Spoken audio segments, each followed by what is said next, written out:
महादेव ने अपने ही भक्त को 16 साल की उम्र में मृत्यु दे दी।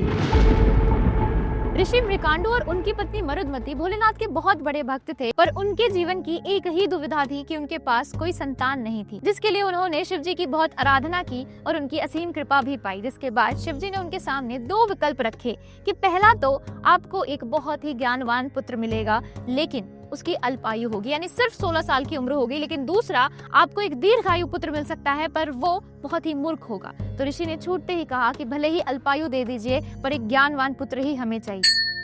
और फिर भोलेनाथ के आशीर्वाद से जन्म हुआ ऋषि मार्कंडेय जी का, जो सदैव शिव जी की आराधना में ही विलीन रहते थे। उनकी पूरी दिनचर्या ही शिव जी के ऊपर जल चढ़ाना, उनके पंचाक्षरी मंत्र, महामृत्युंजय मंत्र, इनका जाप करना था। उनके जीवन का सार ही यही था, पर ना जाने उन्हें बड़ा कष्ट होता था कि मेरे माँ बाप फिर भी मुझसे खुश नहीं रहते। एक बार उन्होंने पूछ ही लिया कि आप लोग इतने दुखी क्यों रहते हैं। तब उनके माता पिता ने उन्हें बताया कि आप अल्पायु हैं, आपकी मृत्यु 16 साल की उम्र में हो जाएगी। इतना सब सुनकर भी मार्कंडेय ऋषि भयभीत नहीं हुए, बल्कि उन्होंने कहा कि मैं भोलेनाथ का भक्त हूँ, मैं उन्हीं की शरण में जाऊंगा। लेकिन फिर जब उनके 16 साल पूरे हुए, तब जैसा लिखा हुआ था वैसे ही यमराज जी उनके प्राण लेने के लिए आ चुके थे। तब ऋषि मार्कंडेय जी शिवलिंग से लिपट गए और जैसे ही यमराज ने अपना पासा फेंका, महादेव स्वयं प्रकट हुए और उन्होंने कहा, ये मेरा भक्त है और मेरे भक्त का कोई बाल भी बांका नहीं कर सकता। और तभी से इस कथा ने ये सुनिश्चित कर दिया कि जो भी महाकाल का भक्त है, उसका काल कुछ नहीं बिगाड़ सकता। और इसीलिए